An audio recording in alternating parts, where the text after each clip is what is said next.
Hi, my name is Jeremy and I'm going to be introducing my game Path to Plunder and explaining how to play it. So in Path to Plunder, players take the role of pirates.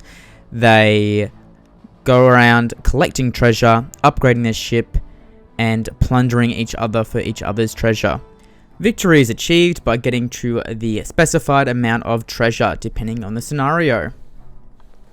Here we have the box, which shows all of the different components that are included in the game, and the cover art. Alright, so now let's go through and do a bit of an unboxing and having a look at the different components. When you first open it up, you'll see the instruction manual, which has all the rules, how to set it up, and it also includes 8 different scenarios, like a campaign that you can go through. Different quests and different settings in each of the missions. Now let's have a look at the board. It's a quad-fold board. The circular design has 4 different harbours and 8 different smaller islands with treasure on them. Here we have the treasure chest style card boxes.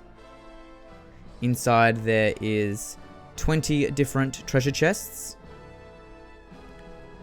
The captain's stern, the bow of the ship. We've got some sail cards, each one of them different, unique. Then we've got there's different like instruction cards for each player. So 8 of these cards. It shows you your turn overview and the basic rules. Now we've got the crew cards, each of them also unique. And the cannon cards, same with the cannon cards. Then we have the ship meeples. So there's 8 different meeples, each with a different sail on it. Then we have the sea serpent meeple and 3 storm meeples. Now, these are introduced in the scenarios in the rulebook as you go through the story.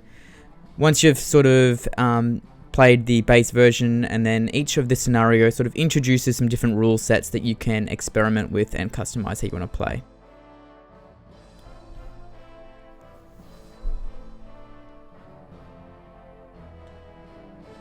The game is for 2 to 8 players. Depending on how many players there are, each ship starts on a treasure chest, and then you go about creating your starting ship, which has 1 bow, 1 cannon, 1 crew, 1 sail, and 1 stern card, which you just construct in front of you. So it's just 1 card from each pile of cards.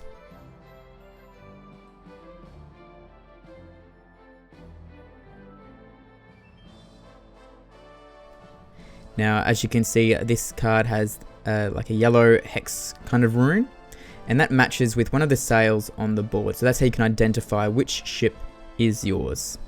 Each ship has a unique sail.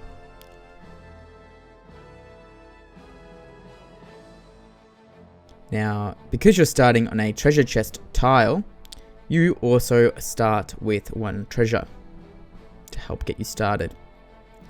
At the very start of the game, we start by moving our first ship. So you move according to however many sails you have on your ship. So you start with 2 sails. So you roll 2 dice. Now we rolled a 1 and a 4. So you don't add it together. Instead, you can move either 1 or 4 in either direction. So here I'm showing all the different positions you could move to. Now 4 is actually a pretty good move on this turn because we land on another treasure chest. So we collected another piece of treasure. Another option we could have had with a 4 is we could have went around clockwise instead, and we could have landed on the harbour. This is how we can upgrade our ship. So 1 crew costs 1 treasure. All other cards cost 2 treasure. So because we only had 1 chest, we could only buy 1 crew, but it increases, the strength of our ship a bit more, so we can survive a few more battles. I'm just quickly showing how the game would look like with all the players with their starting ships. Okay, now the other upgrades cost 2 treasure, so the cannons cost 2. So just say we had 2 treasure, we could swap it out for a cannon card like that. Now the maximum size of a ship is 7 cards. That includes the front and back, but this changes in the scenarios.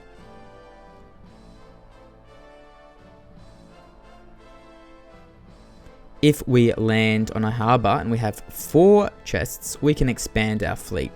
So the bow and stern each cost 2. So for both, it's a total of 4. And we can buy a brand new ship. Now this ship cannot be attacked until it's got an upgrade.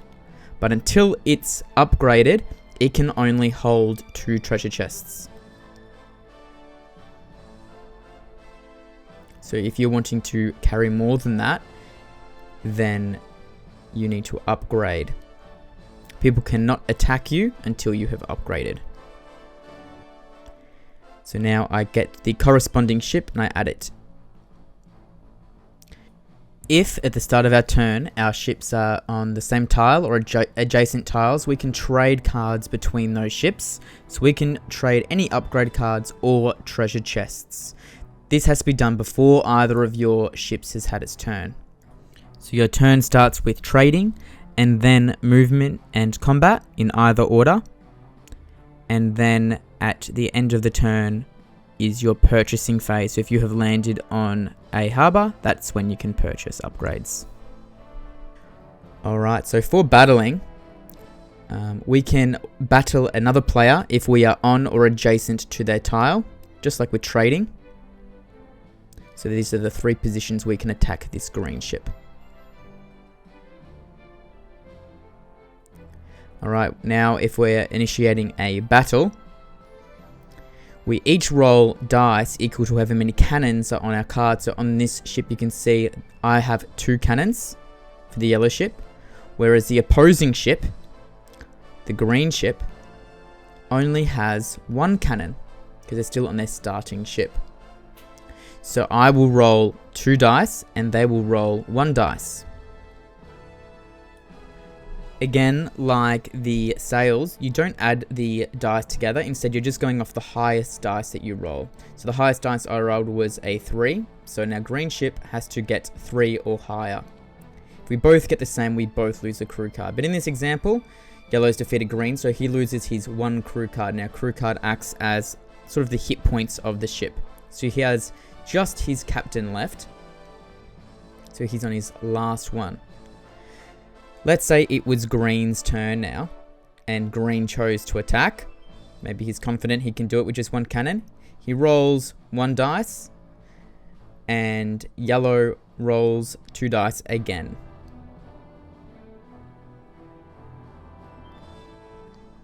So green has rolled a 5, but yellow has gotten a 6. So yellow wins. So in this situation, because he has no spare hit points, he loses all his upgrade cards, which go back into the piles. And the winner, yellow, gets all of the treasure that was on that ship, which will help towards victory.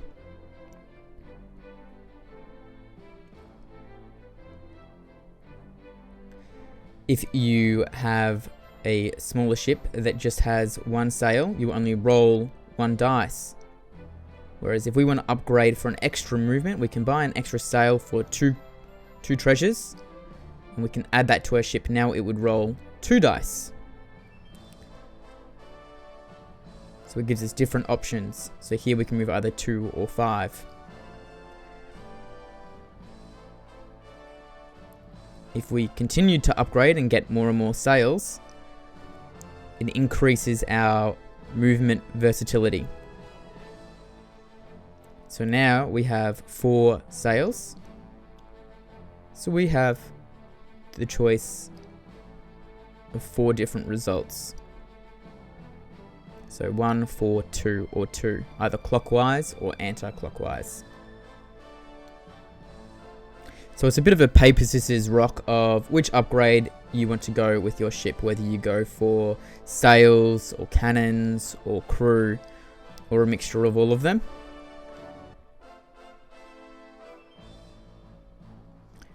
Okay, so the storms are introduced in the scenarios for once you've sort of gotten used to the game. So how the storms work is if you roll a 1 on your dice, you are stuck in a storm. So you add a storm next to the ship. And now that ship cannot move until it rolls a 6 on a movement turn.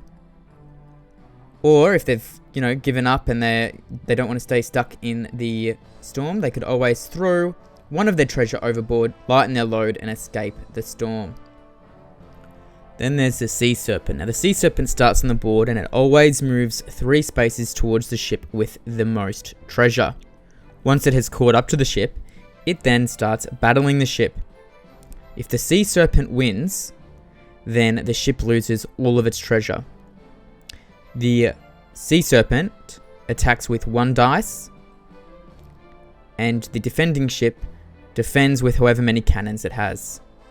If the ship happens to win, it gets another turn, keeping on to its treasure, but the Sea Serpent will continue to follow it until it wins or until the ship no longer has the most treasure.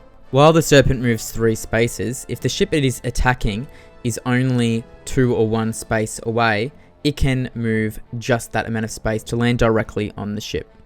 So that's the basics of how to play Path to Plunder. Head over to thepathtoPlunder.com for more information about the game and the Kickstarter release as it comes out. Check out the gameplay video if you want to watch one of the scenarios being played out and watch some friendships get destroyed.